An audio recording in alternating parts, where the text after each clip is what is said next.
Welcome to EngloStories. Today we're sharing one of the most famous fables from ancient times.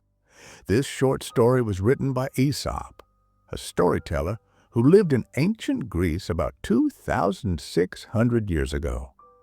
Aesop created hundreds of simple stories, each with an important lesson or moral.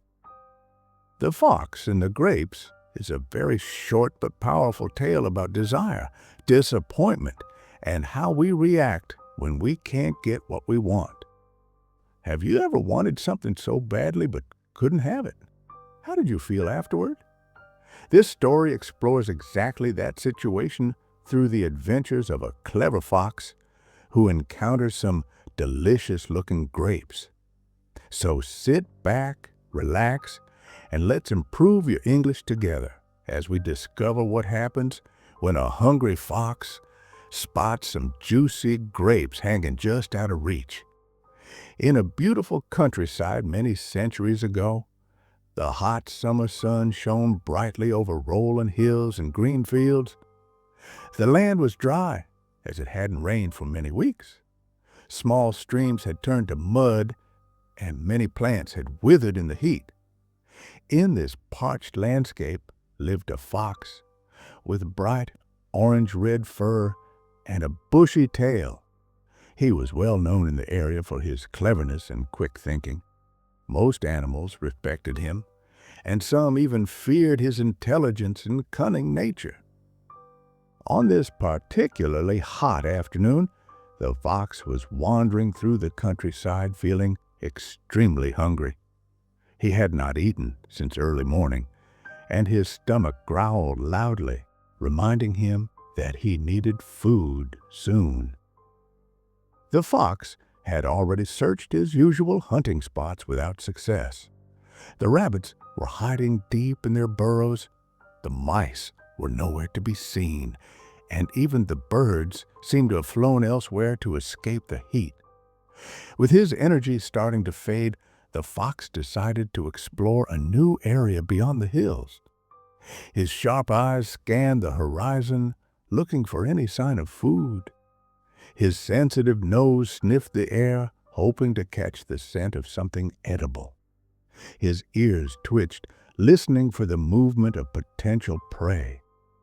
The fox was determined to find something to satisfy his growing hunger, no matter what it took. As the fox continued his journey, the terrain began to change. The open fields gave way to more cultivated land. Suddenly, his nose caught a sweet scent in the air. The fox stopped, raised his head, and took several deep breaths. Yes, there was definitely something delicious nearby. Following the enticing smell, the fox trotted over a small hill. There, spread out before him, was something he had never seen before, a vineyard. Rows of lush green vines grew in neat lines across the land. The fox had heard about these places from other animals, but had never visited one himself. Cautiously, the fox made his way between the rows of vines. The ground felt different under his paws, softer and cooler than the dry earth he had been walking on. The air was fresher here, too, with the plants providing some relief from the hot sun. As he ventured deeper into the vineyard, the sweet smell grew stronger. The fox looked up and saw the source of the wonderful aroma, clusters of plump, juicy grapes hanging from the vines above his head. His mouth immediately began to water at the sight. "What luck," thought the fox. "These grapes look absolutely perfect. They're exactly what I need to satisfy my hunger and quench my thirst."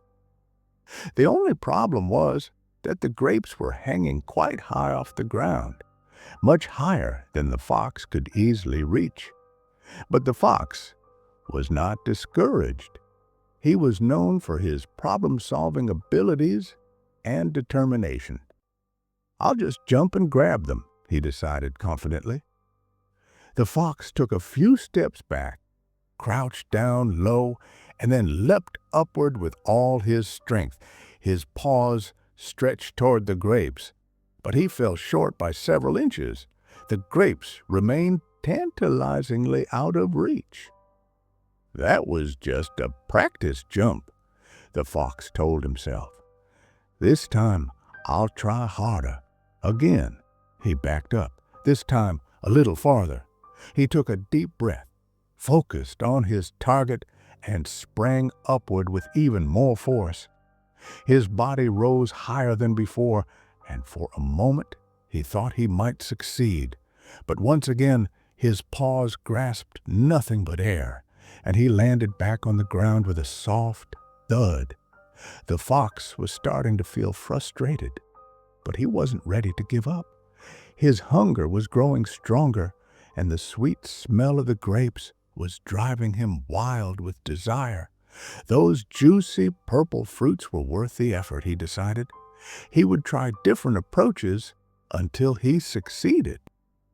After several more unsuccessful jumps, the fox paused to catch his breath and reconsider his strategy.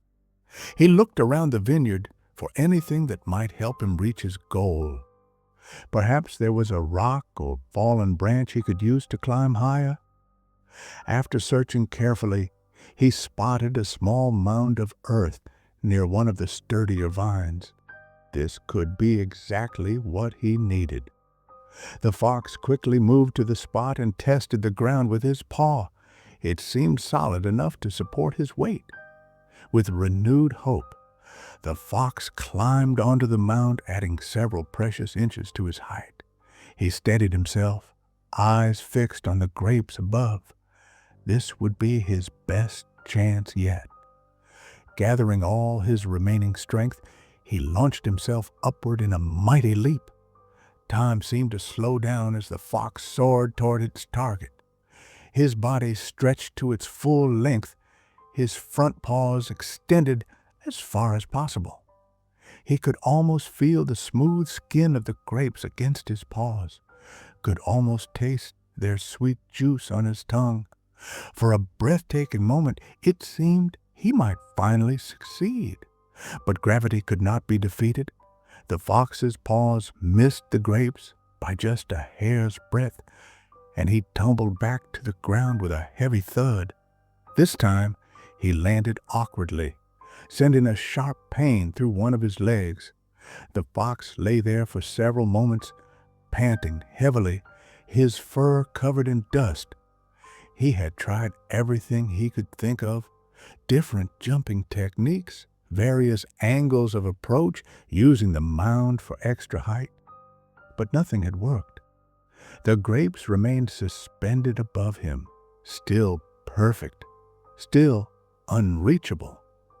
As the fox slowly got back to his feet, he felt a mixture of exhaustion, hunger, and something else, a growing sense of wounded pride.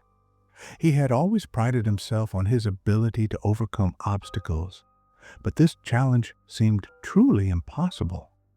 The fox stood there, staring up at the grapes with a conflicted expression.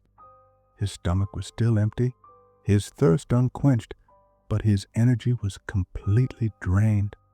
The painful reality was starting to sink in.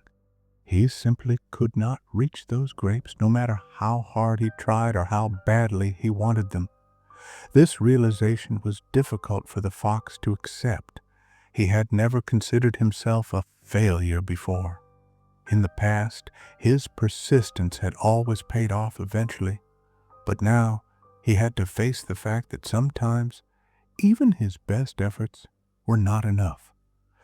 As the fox continued to gaze at the unreachable grapes, something interesting began to happen in his mind. Rather than acknowledging his limitations, he started to look for ways to protect his pride and self-image. Perhaps those grapes aren't as wonderful as they appear, he thought to himself. They're hanging so high up. Maybe they've been left there because there's something wrong with them. The more he considered this possibility, the more convincing it seemed. Yes, that must be it. The grapes weren't worth having after all. This new perspective made the fox feel much better about his failure to reach them. His disappointment gradually transformed into a kind of smug satisfaction. He wasn't missing out on anything special, he told himself. In fact, he had probably saved himself from a bad experience. Finally, with one last contemptuous look at the grapes, the fox tossed his head and declared aloud, "I don't really want those grapes anyway. They're probably sour." With his pride somewhat restored, the fox turned and walked away from the vineyard. His stride was deliberate and unhurried, as if leaving was entirely his choice. He tried to ignore his rumbling stomach and the lingering sweet scent of the grapes. As he disappeared over the hill, the fox had convinced himself that he had made the right decision in abandoning his quest. The grapes weren't worth his time or effort, he insisted inwardly. They were surely sour and would have tasted terrible. Yet deep down, in a part of his mind, he wasn't quite ready to acknowledge. The fox knew the truth. The grapes weren't sour at all. They were simply beyond his reach. This simple fable gives us the famous expression, sour grapes, which we still use today. When we say someone has sour grapes, we mean they're pretending not to want something because they cannot have it. The moral of this story teaches us about human nature.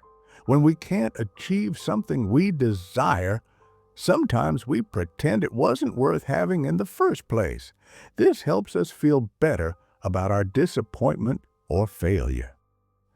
Aesop's fable reminds us that it's more honest to accept our limitations than to make excuses. It's okay not to be able to do everything or have everything we want. True wisdom comes from accepting reality, rather than denying it to protect our pride. If you enjoyed learning English with this classic tale, please don't forget to like this video and subscribe to @EngloStories. Share in the comments what you think about the fox. Was he foolish or just protecting himself from disappointment? Follow EngloStories as we upload a story daily so that you can look forward to our next video. Your support helps us create more content to make learning English both fun and meaningful.